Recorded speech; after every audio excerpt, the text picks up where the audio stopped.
సంక్రాంతి సందర్భంగా విడుదలైనప్పటికీ దిల్ రాజు బ్యానర్ పైన వచ్చినటువంటి చిత్రం సంక్రాంతికి వస్తున్నాం సినిమా అయితే ఒక సంచలన విజయం సాధించిందనే చెప్పవచ్చు. ముఖ్యంగా ఈ సినిమా రెండవ రోజు కనుమ పండుగ రోజున పెద్ద ఎత్తున ఆల్ స్క్రీన్స్ కూడా హౌస్ఫుల్ కలెక్షన్లతో రెండు తెలుగు రాష్ట్రాల్లో కూడా దూసుకెళ్తున్న సంగతి మనం ఇక్కడ చూస్తున్నాం. మొదటి రోజే ఈ సినిమా దాదాపు 50% పైగా రికవరీ సాధించినట్టు కలెక్షన్స్ పరంగా ఇక్కడ మనం చూడవచ్చు. ఈ సినిమాను దాదాపు 40 కోట్ల టార్గెట్ తోని వారు విక్రయించగా దాదాపు 30 కోట్లకు పైగా కలెక్షన్స్ సాధించినట్టయితే తెలుస్తుంది. లాంగ్ రన్ లో ఈ సినిమా ఖచ్చితంగా 100 కోట్లు అయితే టచ్ చేసే అవకాశం కనిపిస్తుంది.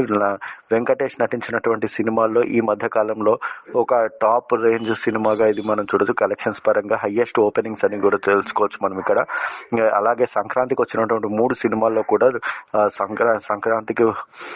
సంక్రాంతికి వస్తున్నాం సినిమా చక్కటి సూపర్ హిట్ టాక్ అందుకుందని చెప్పుకోవచ్చు. అలాగే డాకు మహారాజ్ కూడా ఒక బ్లాక్ బస్టర్ టాక్ తెచ్చుకోవడంతో అటు రికవరీ పరంగా కూడా రెండు సినిమాలు కూడా దూసుకెళ్తున్నాయని చెప్పవచ్చు. అయితే మొదటగా రిలీజ్ అయినటువంటి గేమ్ చేంజర్ సినిమా మాత్రం కొద్దిగా వెనుకబడిందని చెప్పవచ్చు స్క్రీన్స్ విషయంలో. అయితే విచిత్రంగా ఈ రెండు సినిమాలకి గేమ్ చేంజర్ కావచ్చు, సంక్రాంతికి వస్తున్నాం కావచ్చు, రెండు సినిమాలకి ఒకే నిర్మాత దిల్ రాజు కావడంతో స్క్రీన్స్ విషయంలో మాత్రం వాళ్ళు చాలా టాక్టికల్ గా చాలా ఎక్కడైతే గేమ్ చేంజర్ లో స్క్రీన్స్ లో జనాలు తక్కువగా ఉన్నారో అక్కడ సంక్రాంతికి వస్తున్నాంతో రీప్లేస్ చేసేసి జనాలని రప్పిస్తున్నారు. ఆ విధంగా ఈసారి సంక్రాంతికి మొత్తం కూడా దిల్ రాజు తన 2 చిత్రాల ద్వారా దాదాపు 300 నుంచి 400 కోట్ల రూపాయలు టార్గెట్ పెట్టుకున్నట్టయితే చూడొచ్చు, వసూళ్ల టార్గెట్ పెట్టుకున్నట్టయితే మనం ఇక్కడ చూడవచ్చు.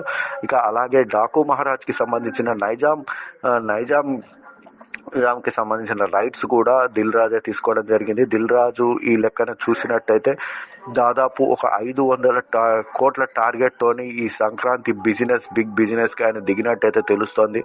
దీన్ని బట్టి ఇక్కడ చూసుకున్నట్లయితే 3 సినిమాల పైన దాదాపు 500 కోట్లు అంటే మామూలు విషయం కాదు.